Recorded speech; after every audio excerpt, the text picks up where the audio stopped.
Namaste, Jai Bharat. There have been some discussions about Tipu Sultan.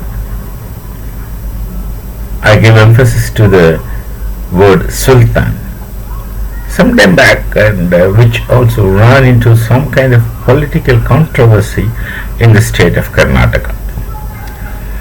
Why I said Tipu Sultan in inverted commas is that his father, Hyder Ali, was not called as a Sultan.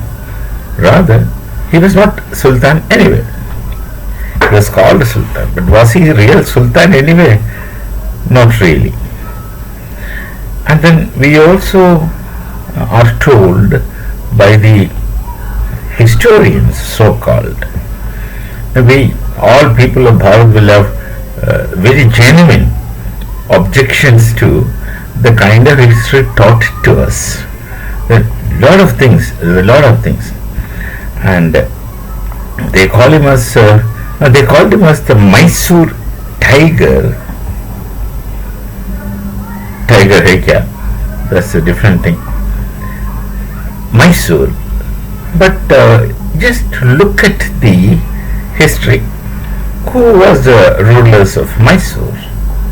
Then also, even now they don't have rule, but now also. They are the warriors of Mysore, the warrior kings. So many warriors. The warrior used to be the title. Tipu or his father Hyder Ali, were not really rulers of Mysore. Then how they functioned? Tipu created a Srirangapattinam, where he has even made a palace with a lot of wonderful chambers of torture. His torture chambers are very innovatively interesting. And he ruled. How or what kind of relations he had with the real kings of Mysore? Mysore palace belongs to the warriors. The warriors and Tipu hardly been told by anyone. Anyway, that's not our point of discussion today. We would like to speak about Tipu. And so I don't want to call him a Sultan because he was not a Sultan in any case anyway. But Sultan has a meaning as Sultan means whatever it is. Now, there's a book called The Untold Story of Tipu Sultan's Genocide in Kerala. In this part of the country, Tipu is lesser known, not much known, but we go to south, at least Tipu has been discussed, or people know about Tipu, and his atrocities largely was on today's state of Kerala. Those days there were Kerala had three kinds of administrations: the Malabar, which were under the rule of the British; the Cochin, which was relatively smaller state, and of course the Travancore, which is supposed to be the biggest, to the southern part. So later only they were merged together, and it's only in 1956, I suppose, Kerala was born as a state. So Tipu's attacks were largely on Kerala, and he spent 8.5 years in Kerala. First he attacked Malabar because the geographical connection comes like that. From Mysore you come through the hills and then reach Calicut, if I am not wrong, first through the hills, Even today that is a route. So he and his 30,000 soldiers rammed into Kerala and wonderfully destroying anything and everything. Later, when he writes some letter to some of his colleagues, one Syed Atul or somebody, and then one Badru Salman. Some letters he wrote came out of archaeology. Archives.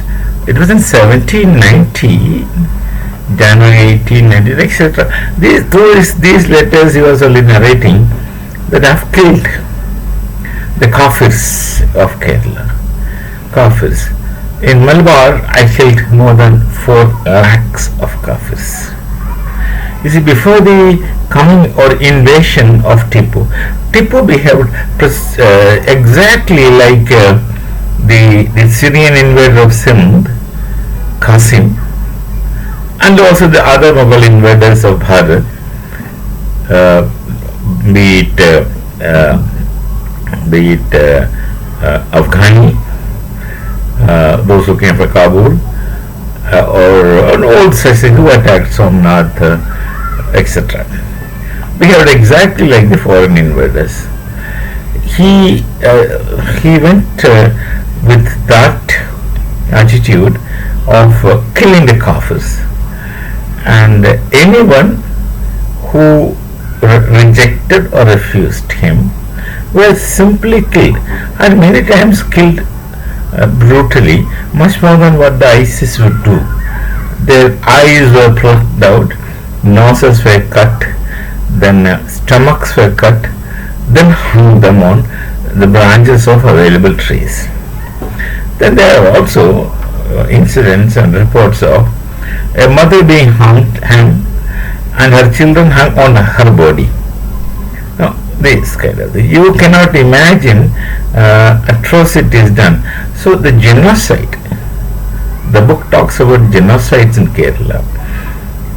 Actually, it must run more severe and serious than the Holocaust of the Jews. These were suppressed. These histories were not told to us or not taught to us by our leftist oriented historians who were Islamized. They would not want to say. Our history, we have been taught about all the Mughal kings and hardly taught about Rana Pratap Singh. And even Shivaji Maharaj, they did not teach much about him. It's only very lately that we come across such personalities of Bharat. They were not taught to us. So we are victims of our own historians whose historiography is false, who lived in false consciousness and who spread and created and spread false consciousness among the people of Bharat, the youth of Bharat. So, and another interesting and at the same time very shameful thing, we all have seen the photographs of Tipu Sultan, the Sylhet, one side photograph, in all the textbooks of Bharat. And that photo is actually synthetically created, not his real photo. It's just a photo that somebody has created. See, this Tipu's time is 1790. Not so back in history like Bhagwan Sri Krishna's photo. Not so back. Bhagwan Sri Krishna's photo we have of the old through the sculptures in the museums. Whatever fantasy or fancy the Shilpi might involve in would still carry some resemblance and has to carry some resemblance.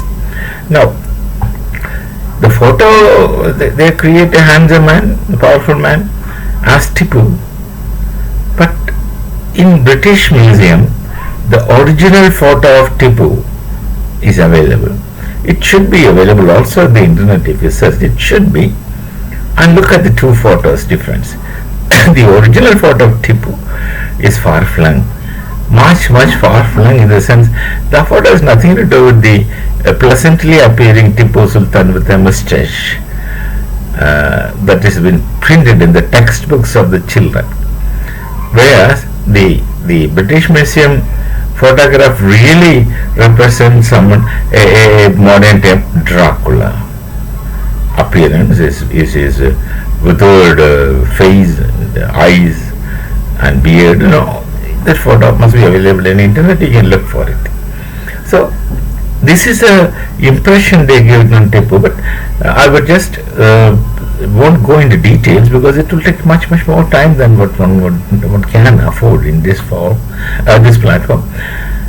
He had this 8.5 years he stayed in Kerala, in Malabar particularly. He had killed so many people, all Hindus between, above 16 years old. They say they were hung, others were simply killed. Children, women, anyone. The Hindus, and of course there were also some Christians, Syrian Christians. The Christians and Hindus of that place, Malabar, had only one option. That is, either to accept Islam or to accept death. Now, the Tipu with his 30,000 soldiers were actually criminals or gundas who would do anything, were marching in anarchy. They must be having their own order, because if they place in near between Calicut and Mysore, called the Sultan's Battery, his army must have been staying there for some time. So it's got the name Sultan's Battery, which actually original name must have been was connected to Ganpati. Look, with the movement of Tipu, coming of Tipu, many people took precautions. Many Hindus and Christians ran away. Christians had the Dutch-controlled area for looking for asylum. They went there, and Hindus, of course, naturally, like in the times of Shivaji Maharaj, went to the jungles. All those who could not flee the venomous attack of Tipu had to either accept Islam for their lives or get killed. So 4 lakhs solid Hindus must have been there, because he claims that he had killed above 4 lakhs of Hindus in Malabar alone. Then of course he wanted to go to the south, to Kochi, and from there to Travancore. But Travancore had a strong army, relatively strong army, and they were also good fighters. There were also good fighters. In Malabar, there were small kingdoms, ruled really by some Nair kings, etc. When he attacked Travancore, he tried to attack. Before he could enter Travancore, one of the commander of Travancore had attacked him. Tipu was on his horseback. He was hit by, his name is he was hit by his sword. Padmanabha. His name is Padmanabha. Padmanabha is the deity in Travancore. Padmanabha Swami Mahavishnu, lying posture. This commander's name also was Padmanabha. And the rest of the life, Tipu limped. He lived limping from the injury of Padmanabha's sword blow on his leg, somewhere in the leg. So he really had to be dragged out of the battlefield. And he went and after one day he really had to flee. He could not go to Travancore. His idea was to annex Travancore and tie his horse on the Dhwaja of Padmanabha Swami temple and loot all the wealth of that temple. One thing, he used to loot all the gold and whatever precious things he could get from the temple, and then burn the temple. These 2 things he used to do. So temple also used to be pathshalas, and the pathshalas had a lot of documents. There were textbooks and other kinds of records. So many temples' records were burned by this man, Tipu. And he really spread chaos, killing people for 8.5 years until he left. Until he was, especially after the blow, the sword hit from Padmanabha, Commander Padmanabha, on his leg. The rest of the life he had to limp and live. He could not walk straight. Then, to remember the defeat of Tipu, the Travancore, right in front of the temple, Padmanabha Swami temple, a clock was installed. And the clock, each time it rings, it strikes, our bell. Two gods were made with wooden gods on either side of the. There's a face of a Muslim. The Muslim will open his mouth. Suppose it is 2 o'clock. The Muslim will open his mouth once, then the two gods will come and hit you from either side, he will close. Oh, and if it is 12 o'clock, 12 times phenomenon, he opens his mouth, the two gods will hit. That clock is still there, and I suppose still be functioning right in front of the Padmanabha Swami temple in Trivandrum, and that clock is called as Mlecha clock. Mlecha is a word used for the outsiders, especially the Muslims. It is called as Mlecha clock, which is still there and functional, if I am not wrong. One can find out from these days internet, you can find out that photos also must be there. Very interesting.